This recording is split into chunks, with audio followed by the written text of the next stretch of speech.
What's up, YouTube? This is Christ-Centered Mental Health coming to you right now. I want to talk about the next part in my video series on Competent to Counsel by Jay Adams. Right here, I'm gonna be talking about chapter 3 of this book. But before I want to start the video, I would like to apologize to you for waiting so long to come out with this next part. I was actually recently hospitalized in the psychiatric ward. I just got out this past Saturday. I went in on the 8th, and I got out this past Saturday. I had to go in for a med evaluation because I just wasn't doing too well mentally, so I had to check myself into the psychiatric ward. But other than that, I'm doing fine now. Like, the doctor adjusted my medication. I'm doing fine now. But yeah, for those of you who are Christians out there, please keep me in your prayers that God will continue helping me out with being stable. Anyways, so let's get on into chapter 3. It's going to be a pretty long video because I had a lot to say about this chapter. The chapter is titled, "What is Wrong with the Mentally Ill?" So, there's a lot of stuff in here that I disagreed with. The first part that I disagreed with in this chapter was, he said, "But at the same time, a vast number of other human problems have been classified as mental illnesses for which there is no evidence that they have been engendered by disease or illness at all. As a description of many of these problems, the term mental illness is nothing more than a figure of speech, and in most cases, a poor one at that." Now, I'll admit, I'm not entirely sure what he means by this, but to say that mental illness is a figure of speech, that's just flat out wrong. Mental illness is much more than just a figure of speech. I mean, in the first part where he says, "But at the same time, a vast number of other human problems have been classified as mental illnesses for which there is no evidence that they have been engendered by disease or illness." Please cite a citation, please. I would like to see where he's getting that information from. But he doesn't cite a study on this. He just merely asserts this and expects you to accept it as truth because he says so. I would like to see him cite a study that backs this up. And that's his biggest problem in this book.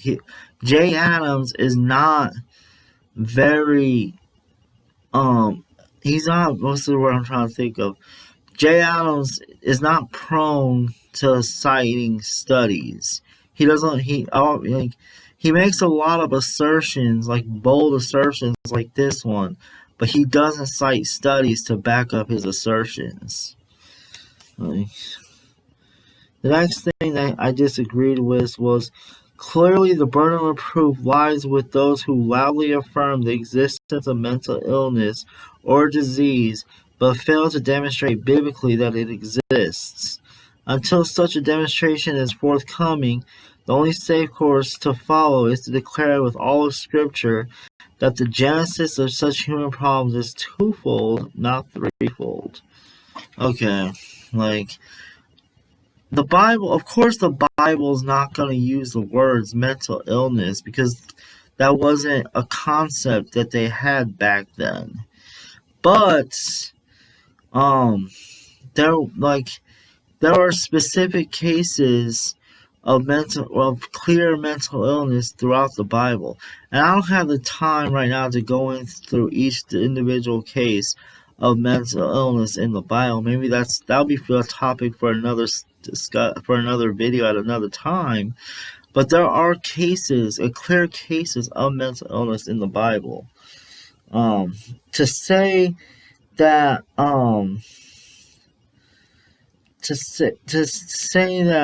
Well, clearly, the burden of proof lies with those who loudly affirm the existence of mental illness or disease, but fail to demonstrate biblically that it exists. Like, there's a guy named Matthew S. Stanford. He wrote the book Grace for the Afflicted. And in that book, he clearly shows how mental illness is demonstrated through the Bible. There's other really good Christian psychologists who have demonstrated that mental illness is a real thing through the Bible. But at the same time, we don't need just the Bible to prove that mental illness exists. God has given human beings, whether you're a believer or an unbeliever, God has given you common grace to know certain things for certain. Like Dr. Hugh Ross likes to say, we know God's truth through two books, the book of Scripture and the book of nature. So we can know true things based off of those two books. The book of nature is creation, and the book of Scripture is the Bible. So based off of those two books, we're able to understand true things rightly about life and everything that pertains to life, godliness, and salvation. So because we know right things through the book of nature about creation, we can know right things about mental illness apart from Scripture. You don't need just Scripture to understand mental illness. And it's wrong for him to act as if we need just the Scriptures to tell us about mental illness. We're supposed to use both the book of nature and the book of Scripture to understand life, salvation, and godliness all at the same time. The next thing that I disagreed with was, what then is wrong with the mentally ill? Their problem is autogenic. It is in themselves. The fundamental bent of fallen human nature is away from God. Man is born in sin, goes astray from his mother's womb, speaking lies, Psalm 58:3, and will therefore naturally by nature attempt various sinful dodges in an attempt to avoid facing up to his sin. Now, I do agree that the fundamental bent of fallen human nature is away from God, and that man is born in sin. Obviously, I agree with that because I'm Reformed. So I agree with that. But I do not agree that, I also agree that man will naturally by nature attempt various sinful dodges in order to attempt to avoid facing up to this sin. Where I disagree is that mental illness is the result of someone attempting various dodges to avoid facing his sin. I disagree with that. Mental illness has nothing to do with man trying to avoid facing up to his sin. Mental illness is a chemical imbalance in the brain. When I hear voices or see things that aren't there, I'm not trying to cover up my sin by acting like I hear voices that aren't there. That's just stupid for someone to say that. He expounds on what he said. This is another thing I disagree with. He says the explanation of much bizarre behavior as cover-up or camouflage runs something like this. Bizarre behavior sometime in the past, perhaps way back in the past, was rewarded positively when it succeeded in deflecting attention from one's deviant behavior. Therefore, on succeeding occasions, the client again attempted to hide behind bizarre actions and discovered that frequently this ruse worked. If this occurred frequently enough, a pattern of such action was established. Bizarre behavior then became the natural habitual means to which he resorted whenever he sinned. This is another example I would like to see him cite a study, because this is a bald assertion that has no backing in the psychological community, the psychiatric community. Like, this is completely absurd. People who have mental illness are not exhibiting bizarre behavior to cover up their sin. Like, they're not trying to cover up like their sin by saying, I don't want to face my sin, so I'm just gonna act like I hear voices and see things, so people won't look at my sin anymore, but actually look at me as being mentally deranged. No mentally ill person thinks like that. They just don't. Like, it's ridiculous to assert that mentally ill people are thinking like that. No mentally ill person is thinking that way. And if there is someone who thinks that way, it's probably good evidence that they're not really mentally ill. Like, yeah. And he gives a anecdotal evidence here. I'll read this to you. He says Steve was a young man of college age whom the writer met in a mental institution in Illinois. Steve had been diagnosed by psychiatrists as a catatonic schizophrenic. He did not talk except minimally, and he shuffled about as though he were in a stupor. Upon sitting down, he became frozen in one or two positions. At first, communication with Steve seemed impossible. He simply refused to respond to questions or to any kind of verbal overtures. However, the counselors told Steve that they knew he understood fully what was going on, that though he might have fooled others, the psychiatrists, his parents, the school authorities, he was not going to fool them. They assured Steve that the longer he began to communicate, the sooner They assured Steve that the sooner he began to communicate, the sooner he'd be able to get out of the institution. Steve remained silent, but was allowed to continue as part of the group observing the counseling of others. The next week, the guns were turned on Steve, and for more than an hour, the counselors worked with him. Steve began to break down. His hesitant replies gave evidence that he clearly understood everything. There was no reason to believe that he had withdrawn from reality. Now, I have no reason to believe that this story is actually factually correct. I have no reason to believe that. He doesn't cite a source where this story came from. For all I know, he could just have made up this story just for the sake to push his agenda. But I have no reason to believe that this story is actually true.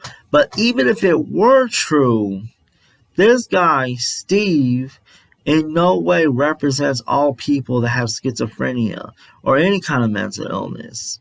This is an anecdotal evidence of one person who supposedly faked like he was ill. This is just one example. He no way represents all people with mental illness. But he presents this case as if for some reason he thinks that this guy does represent all people with mental illness. And that's just wrong. He doesn't represent all people with mental illness. And therefore, this anecdotal evidence is completely bunk. It's ridiculous. And, yeah, but like I said, I don't really have any reason to believe that this story is even true to begin with. He has no credibility at all. The next thing he says, he's continuing to talk about Steve. He says, rather than face his parents and his friends as a failure, Steve camouflaged the real problem. He began acting bizarrely and discovered that this threw everyone off track. He was thought to be in a mental stupor, out of touch with reality, mentally ill. The truth was that Steve was hiding behind the guise of illness in much the same way that a grammar school child will feign illness when he doesn't want to take a test for which he has not prepared adequately. Whew. Again, I have no reason to believe that this guy Steve is even a real person. For all we know, Jay Adams made up this story to perpetuate or to propagate his agenda. Perpetuate his agenda. And it's just, It's just ridiculous. Like he has no he has no justification for, like, what was I, like, hold on, I'm getting ahead of myself. He has no proof. He has no way. All this is just his anecdotal evidence to back up his claim. Like I said, even if it were true even if this story were true, this guy Steve in no way represents all people with mental illness. And just keep that in mind. Like if you decide to read this book and you read that part, keep that in mind that this guy Steve in no way represents all people with mental illness. If this story is true, this just represents one person who claimed to be mentally ill, and that's it. He just represents himself. He doesn't represent the vast majority of people with mental illness. Okay. So, the next thing, he said, it is important for counselors to remember that whenever clients camouflage, whenever they hide to avoid detection, whenever they purport to be ill when they are not, sick treatment only makes them worse. To act as if they may be excused for their condition is the most unkind thing one can do. Such an approach only compounds the problem. Okay, first off, again, like I've been saying, mental illness is not a result of trying to cover up your sin. And yes, like I think that mentally ill people do need to seek treatment. They do. And to give them treatment does not make the situation worse. It doesn't. I don't, as far as giving them an excuse for their condition. Like I don't think giving them treatment for their condition is giving them an excuse for it. Like mentally ill people, like we're not excused. It's not an excuse to act out. Like it's not. Like we're still responsible for the things that we say and do, but at the same time, like we do need to seek treatment for our symptoms, not symptoms, for our condition. And to go and seek treatment for our condition is not looking for an excuse for our condition. Like it's to we need to seek treatment for it. That means we need to see a psychiatrist, we need to see a therapist, and there's nothing to be ashamed of for that either. Like we need to own up to our illness and seek treatment instead of it'll be wrong if we said there's nothing wrong with us and we don't need to seek treatment and we just need to buckle down and focus on God and not seek treatment. That would be irresponsible, and that would be the most unkind thing to do to ourselves, and that would be the wrong thing. That would be the wrong thing for us to do. Like we need to own up to our mental illnesses and seek treatment through psychiatry, through therapy, and that's the most responsible thing to do.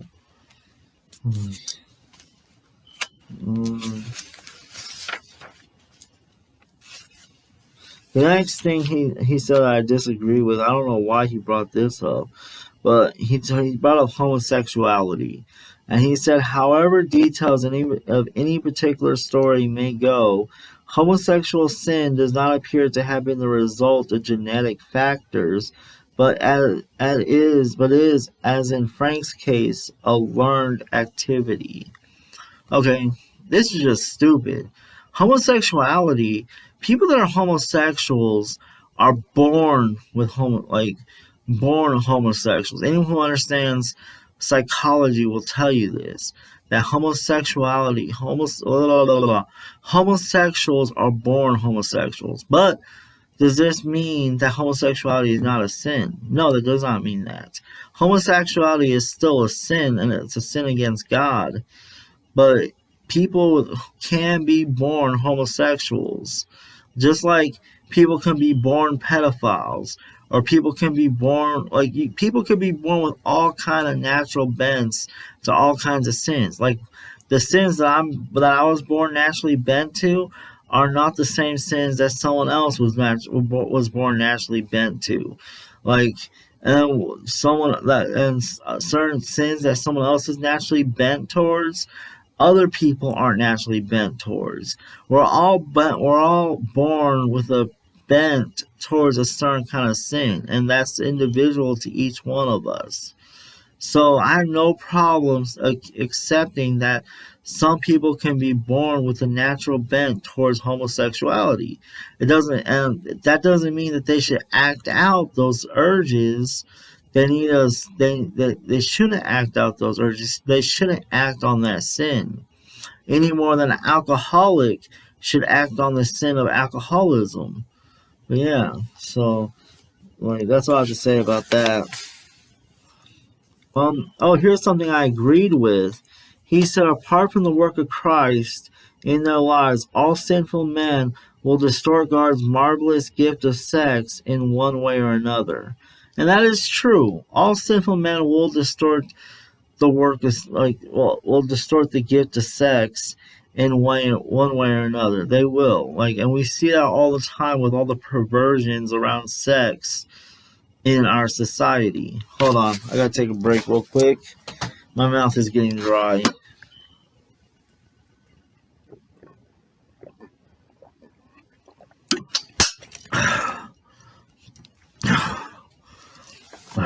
Okay.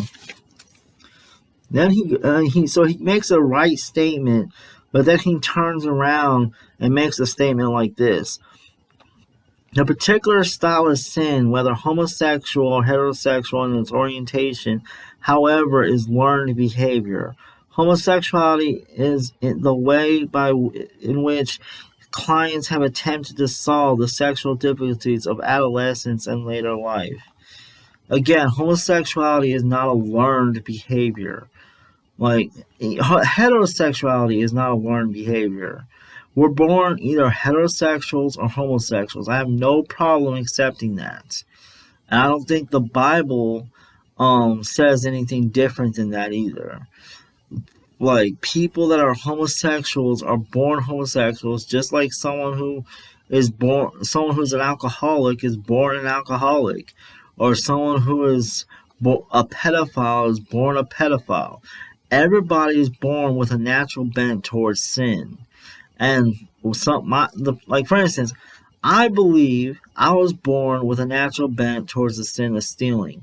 When I was younger, I used to be a big kleptomaniac. I used to steal all the time, and even to this day, when I go into a store, I sometimes get urges to steal something that's in the store, especially when I don't have the money to buy it myself.